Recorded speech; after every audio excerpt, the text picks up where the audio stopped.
warahmatullahi wabarakatuh.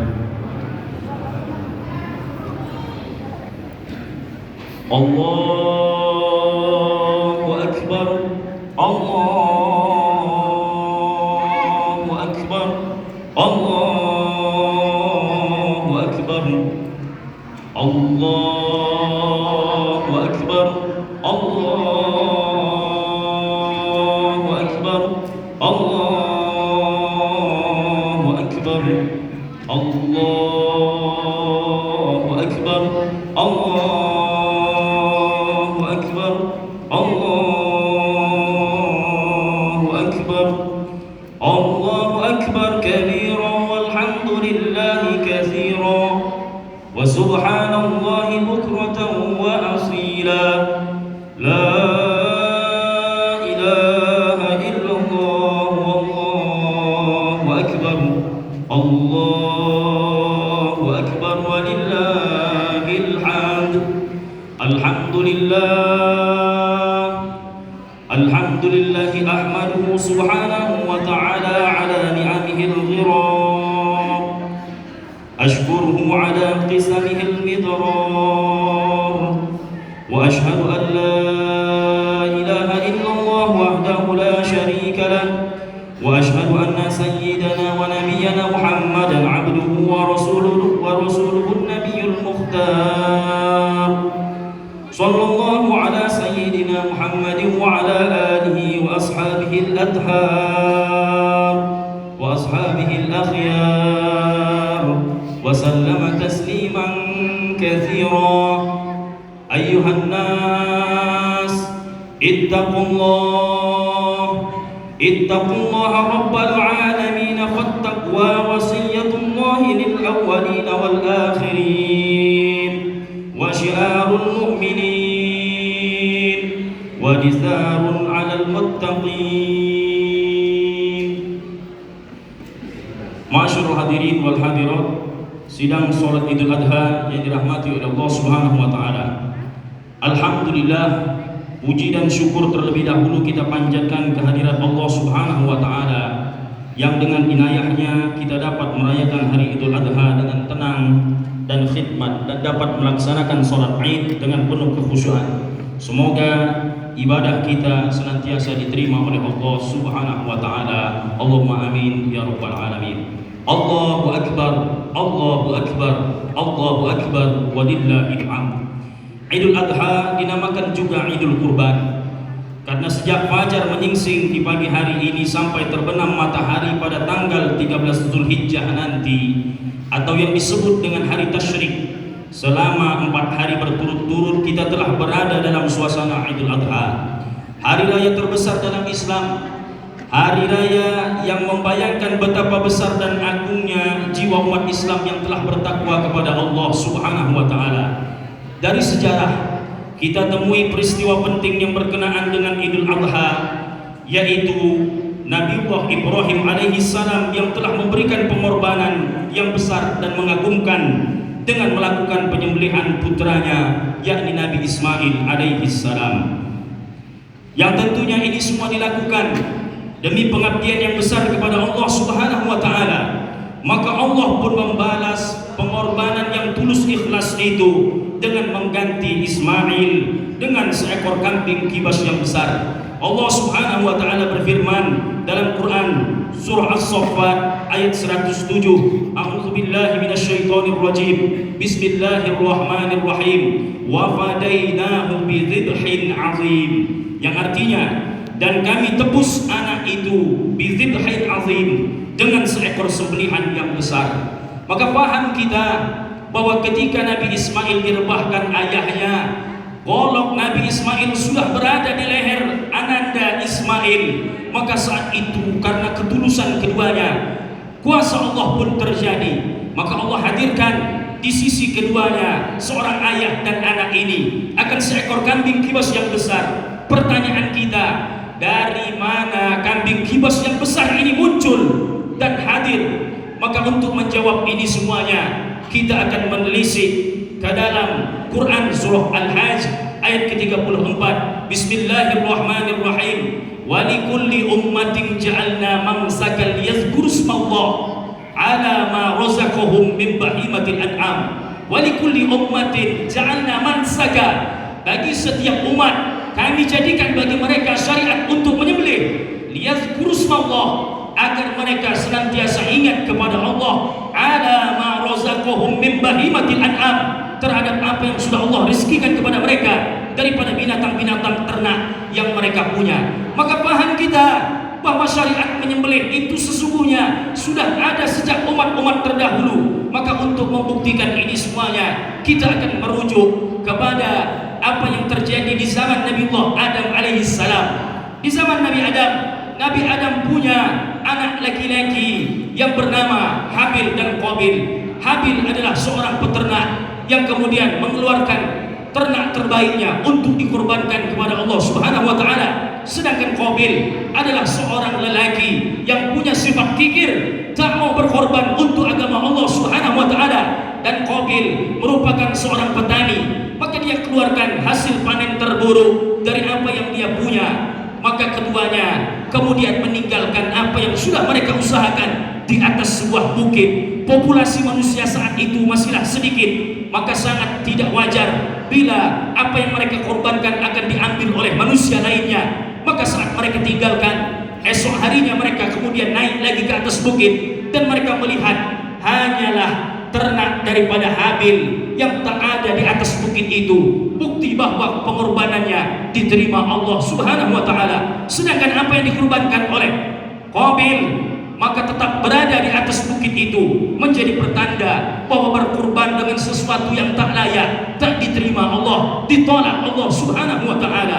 Maka sejarah pun kemudian berlanjut. Pertanyaan kita tadi, dari mana hadirnya kambing kibas yang besar yang dipakai untuk mengganti jasad Nabi Ismail yang sudah direbahkan oleh ayahandanya? Maka untuk menjawab ini semuanya, kita akan merujuk ke dalam kitab tafsir Ibnu Katsir yang ditulis oleh Al-Imam Abil Fida Ibnu Katsir. Apa disebut oleh Imam Ibnu Katsir pada juzuk ke-7 halaman 31?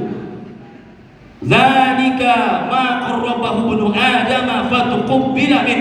Al-Imam Ibnu Katsir berpendapat bahwa kambing kibas yang besar yang dipakai untuk mengganti jasad Nabi Ismail itu adalah alladzi qarrabahu ibnu Adam. Itulah kambing kibas yang dipakai berkorban oleh anak Adam yang bernama Habil. Maka kambing kibas itu diangkat Allah Subhanahu wa taala.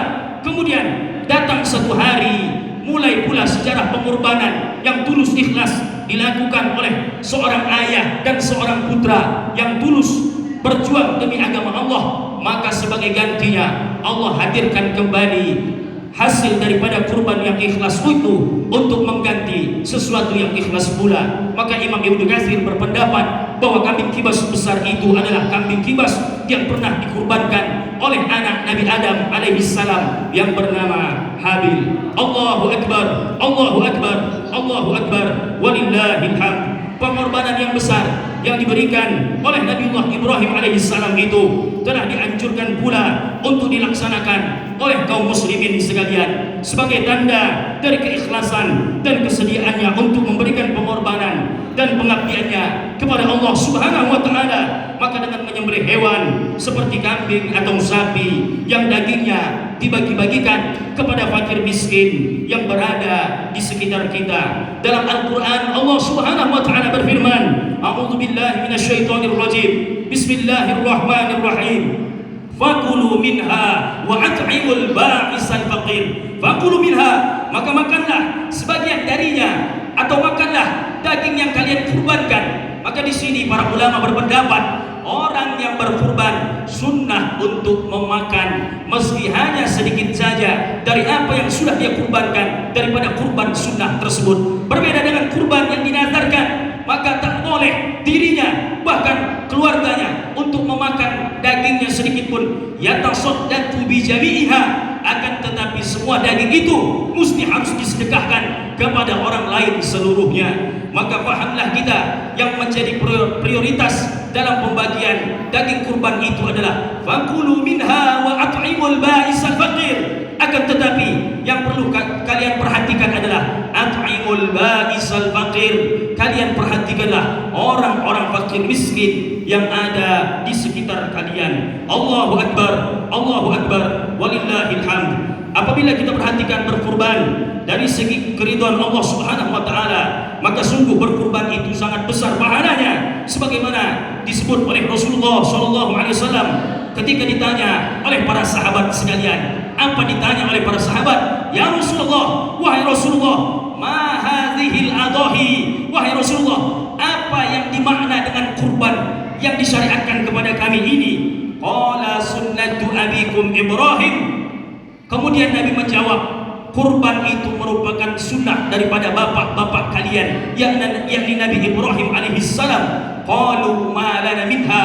Kemudian para sahabat bertanya kepada Rasulullah, ma lana minha ya Rasulullah, wahai Rasulullah, apa yang kami dapatkan bila kami berkurban kepada Allah Subhanahu wa taala?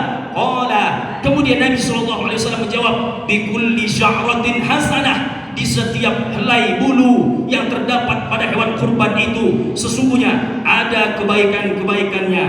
Rawahu Ahmad wa Ibnu Majah, hadis riwayat Imam Ahmad dan Imam Ibnu Majah. Allahu Akbar, Allahu Akbar, Allahu Akbar, walillahil hamd. Dengan demikian, wahai saudara-saudara kaum muslimin, alangkah besar pahala ibadah kurban ini. Gunakanlah kesempatan ini sebaik-baiknya. Hidup pasti mati, harta kekayaan akan ditinggalkan seluruhnya, jabatan akan ditanggalkan, amal jualah yang akan dapat kita bawa mati. Baginda Nabi sallallahu alaihi wa alihi wasallam pernah bersabda, yatba'ul mayyita salasatun, yang mengiringi mayit ketika dia dibawa dari rumah menuju ke kuburnya, salasatun, ada 3 perkara. Fayarji'u isnani, yang 2 hal tak akan setia menemani jenazah itu, akan masuk ke dalam liang kuburnya. Wa yabqa wahid, akan tetapi ada 1 hal yang senantiasa setia menemani jenazah itu, akan berada dalam liang kuburnya. Apa yang tak setia itu disebut Nabi, yatba'u maluhu wa ahluhu. Yang ikut dan tidak setia itu adalah yang pertama maluhu, hartanya. Kemudian yang kedua kata Nabi, ahluhu, keluarga-keluarganya. Betapa sayang seorang suami dengan istrinya, betapa cinta seorang istri dengan suaminya. Maka yang sayang, yang cinta itu tak akan bersedia, tak akan setia, akan menemani berbaring di dalam liang kubur. Akan tetapi kata Nabi, fayabqa wahid, ada 1 yang setia menemani jenazah itu berada dalam liang kuburnya. Wa amaluhu, maka itulah amalan-amalan yang pernah dia buat semasa hidupnya. Allahu Akbar, Allahu Akbar, Allahu Akbar, walillahil hamd. Sungguh berkorban itu berarti menitik beratkan pelaksanaan ibadah demi kepentingan umum, dan kita sebagai kaum muslimin sekalian dituntut oleh Allah Subhanahu wa taala untuk memberikan pengabdian kita sebanyak mungkin agar kita memperoleh kebahagiaan di dunia dan akhirat. Allahu Akbar, Allahu Akbar, Allahu Akbar, walillahil hamd. Sungguh banyak sekali hikmah dan nilai rohani yang dapat kita petik daripada ajaran dan syariat berkurban. Karena itulah tugas kita untuk terus mencontoh dan mengambil sisi keteladanan dari gerak dan langkah serta sikap Nabiullah Ibrahim alaihissalam dalam mewujudkan dan mempertahankan keyakinan kepada Allah Subhanahu wa taala. Semua orang tahu bahwa dari drama besar 3 tokoh, yaitu Ibrahim, kemudian istrinya Siti Hajar, dan anaknya Nabi Ismail, itulah awal peristiwa besar yang kemudian menjadi sejarah monumental ini. Tokoh Nabi Ibrahim alaihissalam sebagai seorang ayah, sebagai seorang bapak harus dicontoh oleh ayah-ayah masa kini, sebab ia amat mencintai anak dan istrinya, tetapi cintanya kepada Allah berada di atas segala-galanya. Karena itu ia rela untuk mengorbankan apa saja, bahkan sekalipun untuk mengorbankan putranya tercinta. Ingatlah ketika Nabi Ibrahim berkata kepada anaknya Ismail, ya bunayya inni ara fil manami anni azbahuka fanzur madza tara. Apa kata Nabi Ibrahim? Ya bunayya, wahai anakku tercinta, inni ara fil manami anni azbahuka, sesungguhnya aku melihat di dalam tidurku, inni azbahuka, aku diperintahkan untuk menyembelihmu. Maka pahamlah kita disunahkan sebelum 10 Zulhijjah ini untuk berpuasa 2 hari sebelumnya. Hari 8 Zulhijjah disebut dengan tarwiyah. Maka tarwiyah maknanya adalah merenung dan berpikir. Sebab itulah awal Nabi Ibrahim bermimpi dan dia terus berpikir merenung, apakah mimpiku ini adalah wahyu dari Allah ataukah hanya bunga tidur yang hanya dihiasi oleh syaitan saja. Maka saat dia tidur di malam berikutnya tepat 9 Zulhijjah, maka disebut hari itu dengan hari Arafah. Arafah dalam bahasa Arab maknanya adalah tahu. Sebab setelah dia tidur lagi, kemudian dia dimimpikan akan hal yang serupa pula sebagaimana yang terjadi pada tanggal 8 Zulhijjah, yakni tarwiyah. Maka di tanggal 9 Zulhijjah disebut Arafah, sebab maknanya adalah tahu atau sadar bahwa itu bukan hanya sekedar mimpi, melainkan itu adalah merupakan wahyu dari Allah Subhanahu wa taala. Maka kemudian Nabi Ibrahim berkata kepada anaknya, "Fanzur madza tara." Wahai anakku tersayang, apakah menurut pendapatmu yang harus aku lakukan? Kemudian anak yang berbakti ini pun menjawab kepada anaknya, "Ya abati al ma tu'mar, satajiduni insyaallah minas sabirin." Ya abati, wahai ayahku tersayang. Kita paham bahwa dalam bahasa Arab ayah disebut dengan abun. Bila seorang anak menyebut ayahnya dengan abi, maka itu adalah panggilan kesayangan dari seorang anak kepada ayahnya. Namun bila Al-Quran mengungkap dengan kalimat abadi, maka maknanya kasih sayang itu sudah meluap-luap. Antara ikatan batin seorang anak dengan ayahnya sudah semakin menjadi-jadi saking sayangnya. Maka disebut dalam ayat Nabi Ismail menyapa ayahnya dengan kalimat, "Ya abati," wahai ayahku tercinta, wahai ayahku tersayang, "if'al," lakukanlah, sembelihlah aku, "ma tu'mar," apa yang sudah diperintahkan Allah kepadamu, "satajiduni insyaallah minas sabirin," insyaallah engkau akan mendapati aku termasuk ke dalam golongan orang-orang yang bersabar. Maka inilah tokoh Ismail patut dicontoh oleh remaja-remaja masa kini. Dia punya jiwa satria pemberani dan dia berani untuk mengorbankan dirinya. Maka sudah selayaknya anak-anak muda masa kini punya nyali atau punya sikap untuk berani mengorbankan dirinya untuk kepentingan agama Allah Subhanahu wa taala. Sebagaimana ungkapan seorang penyair Arab asal dari Mesir yang bernama Syauqibik. Apa kata Syauqibik? "Inna fi yadi subanikum amrul ummah wa fi aqdamiha hayataha."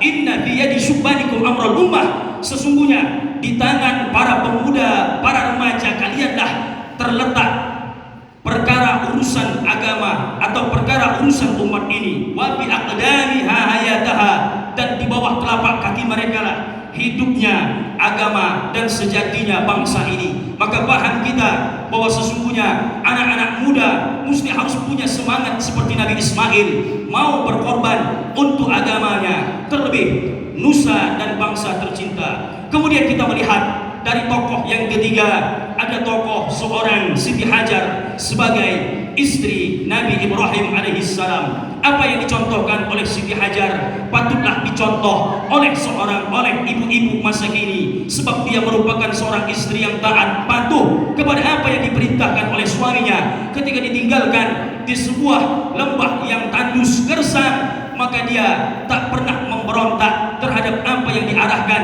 dan diberikan petunjuk oleh suaminya tercinta. Maka mestinya paham hari ini istri-istri tentunya mendengarkan apa yang disampaikan oleh para suami sekalian. Ketika seorang perempuan belum menikah, maka keriduan kedua orang tuanya lah menjadi tolak ukur dia akan mendapatkan surga Allah Subhanahu wa taala. Namun ketika dia sudah menikah, maka beban sudah diamanahkan kepada pundak suaminya. Maka tentunya surga seorang istri ada pada keriduan suaminya. Allahu Akbar, Allahu Akbar, Allahu Akbar, walillahil hamd.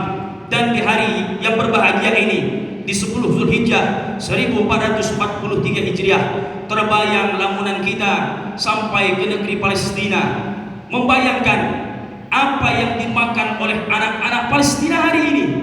Mereka berlebaran di bawah dentuman meriam. Mereka tak memakai pakaian yang bagus sama seperti yang kita pakai hari ini. Akankah kita berpikir bahwa kita mestinya bersyukur hari ini dapat menyantap daging, dapat melakukan penyembelihan hewan kurban? Namun entahlah mereka apa yang mesti harus mereka makan di hari yang berbahagia ini. Maka tentunya inilah yang menjadi renungan bagi kita. Sebab seorang muslim tidak dikatakan beriman ketika dia tidak mencintai saudaranya muslim yang lain sama seperti dia mencintai dirinya sendiri. Semoga Allah Subhanahu wa taala senantiasa memberikan kejayaan kepada agama Islam di seluruh negara muslimin sekalian. Allahumma amin ya rabbal alamin. Allahu akbar, Allahu akbar, Allahu akbar, walillahil hamd. Dalam melaksanakan sholat Idul Adha ini pula terbayang kenangan kita sampai terbang ke tanah suci. Rasanya bila Bapak Ibu sekalian yang sudah pernah melaksanakan ibadah haji akan terus meneteskan air mata ketika kalimat talbiyah dilontarkan. Labbaik Allahumma labbaik, kami sambut panggilanmu ya Allah, kami ridha hari ini kau jadikan tamu di rumah sucimu ini. Hari ini kita semuanya tentunya bersyukur bahwa setelah 2 tahun di masa pandemi jamaah haji asal Indonesia tak dapat diberangkatkan, namun pada tahun ini kuasa Allah pun Allah gariskan seluruh jamaah dari Indonesia, terkhusus dari Palembang Darussalam, semoga senantiasa diberikan kemudahan, kelancaran di dalam menjalankan amalan-amalan atau rangkaian ibadah di dalam ibadah haji sekalian. Allahumma amin ya rabbal alamin. Allahu akbar, Allahu akbar, walillahil hamd. Kemudian berikutnya, marilah kita bersama-sama berdoa sebagaimana yang dilakukan oleh Nabi Ibrahim alaihissalam, bahwa doa beliau setidaknya pernah direkam di dalam Al-Quran sebanyak beberapa kali. Yang pertama beliau berdoa, Bismillahirrahmanirrahim, Rabbij'al hadha baladan amina wajnubni wa baniya an na'budal asnam. Rabbij'al hadha baladan amina, ya Allah jadikanlah negara kami adalah negara yang aman. Wajnubni wa baniya an na'budal asnam, dan hindarkan aku serta anak cucu keturunanku daripada menyembah kepada berhala. Kemudian berikutnya Nabi Ibrahim pula pernah berdoa kepada Allah Subhanahu wa taala, Rabbij'alni muqimas shalah wa min dzurriyyati Rabbana wa taqabbal du'a. Ya Allah ya Tuhanku, jadikanlah aku dan anak-anak cucu keturunanku orang yang tetap mendirikan salat. Rabbana wa taqabbal du'a. Kemudian ya Allah, Engkaulah sesungguhnya yang maha menerima doa-doa yang kami panjatkan. Dan terakhir, doa yang sering dibaca oleh Nabi Ibrahim pula adalah Rabbana ighfirli wa liwalidayya walil mu'minina yauma yaqumul hisab. Ya Allah ya Tuhan kami, ampunilah aku dan kedua ibu bapakku serta kaum mukminin sekalian pada hari akan terjadinya hisab atau perhitungan. Semoga kita semuanya senantiasa mendapatkan keridhaan dan pandangan rahmat dari Allah Subhanahu wa taala. Allahumma amin ya rabbal alamin. Tentunya kita berharap pada hari yang mulia ini yang belum sempat berkurban terhadap hewan-hewan sekalian, paling tidak hikmah terjadi hari raya Idul Adha ini kita semuanya dapat menyembelih watak-watak yang tak baik yang ada pada diri kita. Pada diri kita mungkin ada sifat egois, pada diri kita ada sifat pendendam, pada diri kita ada sifat yang tak mau kalah, tak mau dikalahkan oleh orang lain, hasud dan lain sebagainya. Maka semoga hikmahnya, meski kita belum dapat untuk berkorban dengan bentuk hewan, akan tetapi kita semuanya dapat menyembelih watak-watak yang tak baik yang ada pada diri kita. Allahumma amin ya rabbal alamin. Ja'alana Allah wa iyyakum minal faizina wal aminin wa adkhalana wa iyyakum fi ibadihi sholihin wa qur rabbighfir warham wa anta khairur rahimin.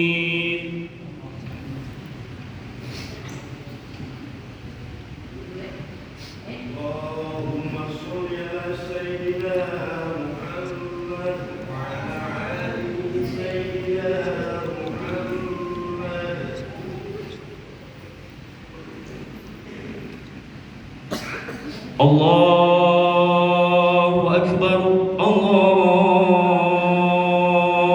akbar, Allahu akbar, Allahu akbar. أكبر الله أكبر الله أكبر الله أكبر الله أكبر كبيرا والحمد لله كثيرا وسبحان الله بكرة وأصيلا الحمد لله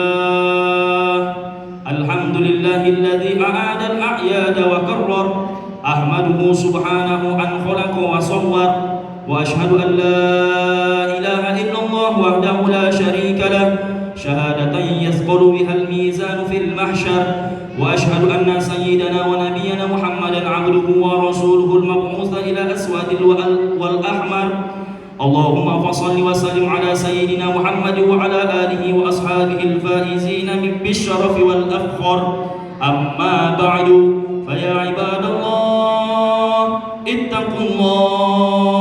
اتقوا الله فيما أمر وانتهوا عما نهى الله عنه وحذر واعلموا أن الله تعالى صلى على نبيه قديما فقال تعالى إن الله وملائكته يصلون على النبي يا أيها الذين آمنوا صلوا عليه وسلموا تسليما اللهم صل وسلم على سيدنا محمد سيد المرسلين وعن الأربعة خلفاء الراشدين أبي بكر وعمر وعثمان وعلي وعن البقية الصحابة أجمعين برحمتك يا أرحم الراحمين اللهم اغفر للمسلمين والمسلمات والمؤمنين والمؤمنات الأحياء منهم والأموات ربنا لا تزغ قلوبنا بعد إذ هديتنا وهب لنا من لدنك رحمة إنك أنت الوهاب